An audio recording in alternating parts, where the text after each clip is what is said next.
जय श्री राधे। राधा चरित्र कथा का ये भाग 8 है। इससे पहले मैंने 7 भाग बना दिए। आपसे निवेदन रहेगा राधा चरित्र को भाग 1 से सुने। प्ले लिस्ट अलग से बनी हुई है, आपको बिल्कुल सीक्वेंस में राधा चरित्र सुनने को प्राप्त होगा। आज हम बताएंगे कि श्री कृष्ण भगवान अपने ही रूप का श्रृंगार करने वाले हैं, यानी खुद आज ठाकुर जी अपने आप को सजाएंगे और यहीं से राधा रानी का प्रकट्य होगा। बड़ा अनोखा और बड़ा ही अलग तरीका है श्री जी के अवतार लेने का। जो कहते हैं श्री राधा जी और श्री ठाकुर जी अलग अलग है, तो आज उनको मालूम हो जाएगा कि श्री कृष्ण और श्री राधा रानी दोनों अलग नहीं हैं, ये दोनों एक ही है। उससे पहले आप जान लो, आप राधा चरित्र सुन रहे हो तो अनंत पुण्य तो आपको आसानी से मिल गए और अनंत पुण्य आपने किए होंगे जब ही आप ये राधा चरित्र श्रवण कर रहे हो। देखो, ब्रज मंडल में एक बहुत अच्छी कहावत है। जो ब्रजवासी होते हैं वो हमारी राधा रानी के विषय में ज़्यादा बातें नहीं करते। और स्पेशली मैं भी आपको ये बता दूं कि राधा चरित्र मैं अपनी मर्जी से बिल्कुल नहीं कर रही हूँ। हमारी किशोरी जी की कृपा है, हमारे ठाकुर जी कृपा की हो और हमारे गुरुदेव कृपा की हो। बाकी मेरी वाणी में इतनी सामर्थ्य नहीं कि मैं राधा रानी का और स्पेशली उनका चरित्र के विषय में हम कुछ नहीं कह सकते। लेकिन टूटी फूटी वाणी से जो किशोरी जी हमसे बुलवा दे वही बोलेंगे। जो हमसे आप लोग श्रवण करते हो, आप जो भी भक्त हो, आप सब श्रवण कर रहे हो, तो कृपा मानना, अत्यंत कृपा मानना कि आपने राधा नाम जाप किया है या फिर आपके गुरुदेव की कृपा है आप पर। ना जाने कौन सी कृपा है, जा कृपा से आप राधा चरित्र सुनो और जा कृपा से हम राधा चरित्र करो, वह कृपा हमको स्पष्ट नजर आवे कि या कृपा तो ठाकुर जी करो, या कृपा तो हमारे जो गुरुदेव है वह करो, और या कृपा आप सब भगत करो। देखो, आज श्री कृष्ण भगवान अपना ही श्रृंगार करने वाले हैं। श्री कृष्ण भगवान ने सामने जो दर्पण था उसमें अपने ही रूप को देखा और ठाकुर जी को बिल्कुल समझ आ गयो कि मुझको सबके सब भाव प्रिय, मुझको सबके सब भाव अत्यधिक पसंद है, जो मेरे भक्तजन हैं, जो भक्तगण हैं। लेकिन यदि मैं अपने भाव की बात करूं तो मुझे अपना कौन सा भाव अधिक पसंद है। तब ठाकुर जी को समझ आ गयो कि मुझको अपना जो रूप है वही प्रिय है। यानी जब मैं अपने आप को कभी कभी दर्पण में देखूं तो मैं खुद के रूप को देखकर ही खुद पर ही मोहित होता हूँ। देखो, हमारे कृष्ण भगवान इतने अनोखे हैं कि अपने आप को जैसे दर्पण में देखो तो अपने आप पर ही मोहित हो गए ठाकुर जी। वाह को देख करके बड़े खुश हो रहे हैं ठाकुर जी। तो ठाकुर जी अब दर्पण के सामने बैठे हैं और दर्पण में ठाकुर जी ने अपने आप को देखा, वाह को एकदम स्थिर कर दिया, वहीं पर वही रूप को रोक दिया। ठाकुर जी लक्ष्मी माता की पेटिका लेकर आए श्रृंगार की। ठाकुर जी ने पेटिका को सामने रख दियो खोल करके।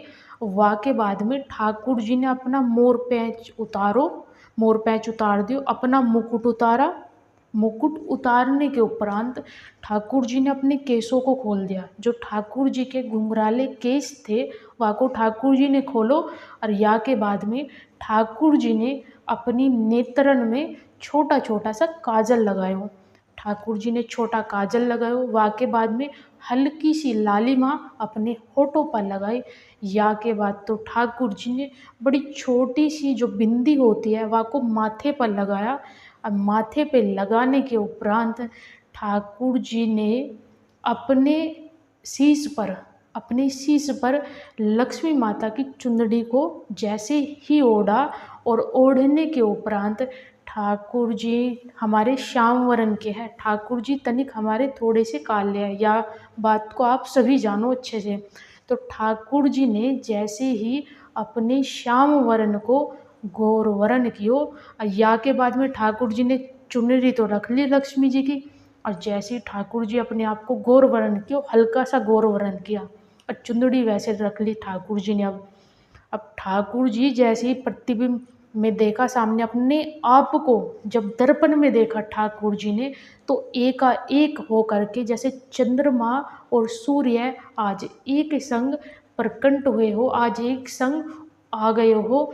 या ठाकुर जी देखो, जो सूर्यदेव है भगवान और जो चंद्रमा है, वह दोनों की रोशनी को मिलाओ और वह से भी जो तेज रोशनी हुआ है, वह से भी जो तेज प्रकाश हुआ है, वो प्रकाश आज उस दर्पण में से निकल रहा है। दर्पण को ठाकुर जी ने जब देखो, या में से यानी सामने जो दर्पण है, या में से इतनी तेज रोशनी प्रकट हो रही, वह रोशनी को देख करके 1 मिनट के लिए ठाकुर जी ने अपने नेत्रों को बंद कर लिया।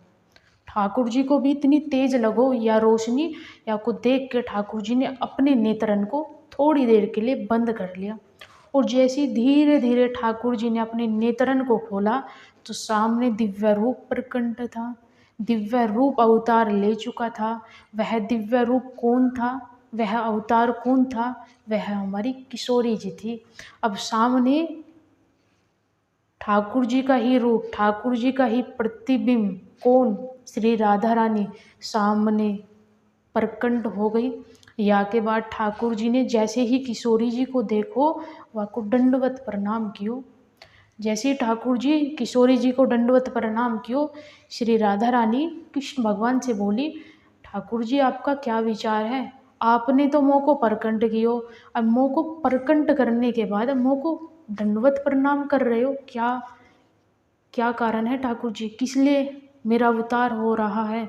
किस लिए मेरा प्रकट कराया आपने?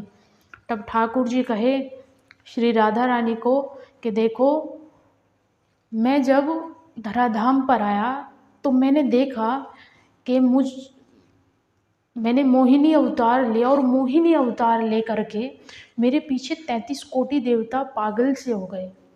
या को देख करके मैंने विचार किया कि सबको तो मैंने मोहित कर लिया, सबको मैंने मोहित कर लिया, मैंने ऐसा रूप लिया। लेकिन वहीं से मेरे मन में विचार आया, ऐसा भी तो कोई रूप होना चाहिए जो मुझको भी मोहित करे, जो कृष्ण को भी मोहित करे, वो रूप होना चाहिए। कृष्ण तो मोहिनी रूप लेकर आ गए, जहाँ से 33 कोटि देवता मोहित हो गए, लेकिन ये कृष्ण जो है, ये किसी से मोहित नहीं हो पाया। वो रूप कौन है? वो तो हमारी किशोरी जी है। तब ठाकुर जी बोले किशोरी जी को कि देखो, प्रेम की भी स्थापना की थी मैंने जो है ज्ञान की भी स्थापना कर दी, धर्म की भी स्थापना कर दी, वैराग्य की भी स्थापना कर दी, लेकिन एक धर्म बचा हुआ था, उसकी स्थापना नहीं हुई थी। और उस स्थापना के बिना तो पूजा पाठ भी व्यर्थ है। वो स्थापना क्या थी? वो स्थापना थी प्रेम। ठाकुर जी ने देखो ज्ञान भी स्थापना की, धर्म की भी स्थापना कर दी, ठाकुर जी ने यहाँ तक कि वैराग्य की भी स्थापना कर दी थी, लेकिन एक प्रेम ही बचा था जिसकी स्थापना नहीं हुई थी। यहाँ के बाद ठाकुर जी बोलो किशोरी जी को कि देखो, तुम्हारा जो अवतार हुआ है, तुम्हारा जो आज अवतार हुआ है, वो सिर्फ और सिर्फ प्रेम के लिए अवतार हुआ है। और प्रेम भी कैसा प्रेम? निस्वार्थ प्रेम, निष्भाव प्रेम, सारे काम का मर्दन कर दे ऐसा प्रेम, जिसको देख करके कोई काम का रुदन ही ना हो, सारे काम का रुदन नष्ट हो जाए, किसी भी प्रकार, मतलब एकदम निष्काम प्रेम जिसमें कोई स्वार्थ नहीं छुपा होता, बिल्कुल प्योरिटी में होता है एकदम, जिसको प्रेम बोला जाता है। ठाकुर जी बोले किशोरी जी को कि आपका अवतार किशोरी जी प्रेम के लिए हुआ है। यहाँ से आगे का प्रसंग हम कल के राधा चरित्र में सुनाएंगे। राधा चरित्र कैसा लग रहा है मुझे कमेंट में ज़रूर बताना। मैंने हर बार बोला है, राधा चरित्र को ज़रूर शेयर करना, आपको भी शेयर करने से पुण्य की प्राप्ति होगी।